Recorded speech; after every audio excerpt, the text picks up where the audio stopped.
Uh, One of the lessons that you talk about your grandfather teaching you and the depth to which your teenage mind worked on it is the difference between passive and physical violence.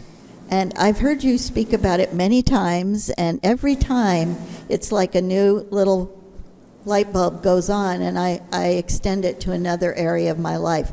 I think it's something we don't realize. We just think violence is violence, anger is anger, and it's about those people who commit violence or commit anger, and we don't take accountability. So would you talk a little bit about how he taught you about that physical violence and passive violence, and how we can take that into our own lives? Yes, I think I need to explain a little bit about the background to this. Because we subscribe to this violence as the main option that we have in dealing with conflicts, we have created a whole culture of violence. A culture of violence that has steadily seeped into us and has taken over every aspect of our lives. Our language, our entertainment, our sports, our religion, our education, everything has become violent. And this is what, my grandfather was very distressed by. And so one day I was coming back from school, and I had this little pencil in my hand. It was about 3 inches long. And I thought to myself, I deserve a better pencil. This is too small for me to use. And without a second thought, I just threw the pencil away. And that evening when I met grandfather and asked him for a new pencil, instead of giving me one, he subjected me to a lot of questions.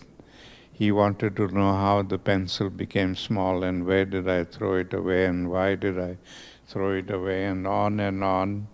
And I couldn't understand why he was making such a fuss over a little pencil until he told me to go out and look for it. And I said, "You must be joking." He said, "You don't expect me to look for a little pencil in the dark?" He said, "Oh yes, I do. Here's a flashlight. You'd go out and look for the pencil." And I spent about 2 hours searching for it. And when I finally found it and brought it to him, he said, "Now I want you to sit here and learn 2 very important lessons." The first lesson is that even in the making of a simple thing like a pencil, we use a lot of the world's natural resources. And when we throw them away, we are throwing away the world's natural resources. And that is violence against nature. And the second lesson is that because in an affluent society we can afford to buy all these things in bulk, we overconsume the resources of the world. And because we overconsume them, we are depriving people elsewhere of these resources, and they have to live in poverty. And that is violence against humanity. And that was the first time I realized that all of these little things that we do every day, consciously and unconsciously, it's become so much a part of our life and our culture of violence that we do things without even knowing that this is violence. And then to make me understand this lesson thoroughly, he made me draw a genealogical tree of violence, just as we do a family tree, with violence as the grandparent and physical violence and passive violence as the 2 branches. And every day before I went to bed, I had to analyze and examine everything that I had experienced during the day. Things that I may have done to other people, or people may have done to me, or things that I may have read about, or whatever it was. All of that had to be analyzed and put in their appropriate places. Now, physical violence is something we all understand because it hurts and we see it every day, and it's all the kinds of violence where we use physical force against one another. But passive violence is something that we have never heard about, and so we don't even know about it. And the way he said that I should find out whether this is passive violence or not was to ask myself the simple question: if somebody were to do this to me, would I be hurt by it or would I be helped by it? And if I came to the conclusion that it would hurt me, then that would be passive violence.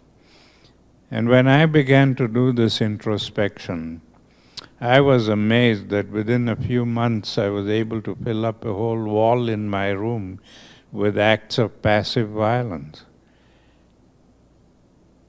And passive violence, as I said, is all the kinds of violence that we do to one another where we don't use any physical force, and yet we hurt people. Things like discrimination, oppression, overconsumption, throwing away food, throwing away perfectly good things because we can afford to do that. All of that would be passive violence. And he I kind of lost the trend there, but when I started doing this and examining all my weaknesses, I came to realize how much passive violence I was committing, and then he explained to me the relationship between the two. Said we commit passive violence all the time, every day, consciously and unconsciously, and that generates anger in the victim, and the victim then resorts to physical violence to get justice. So it is passive violence that fuels the fire of physical violence. So logically, if we want to put out that fire of physical violence, we have to cut off the fuel supply. And since the fuel supply comes from each one of us, we have to become the change we wish to see in the world. If we don't change our attitudes and our behavior and our relationships with each other, we will never be able to bring peace in the world. Today we think of peace only in terms of the absence of war or absence of violence. We think that because our nation is not at war with somebody, we are living in peace, or whether if our neighbor, there's no violence in our neighborhoods, that we are living in peace. That's not true at all, because we are committing a lot of passive violence through the culture of violence that we have inherited. We exploit each other. We have created a whole system of exploitation, commercial exploitation, in monetary exploitation, exploitation of people, gender and race, and all of these kinds of exploitations that we indulge in. All that is passive violence. So we need to look at that, and we need to change all of those things so that then we can really bring peace and harmony in the world. Because peace, according to Gandhi, is not absence of war. It is creating harmony in society. And harmony can be created only when we have good relationships with each other.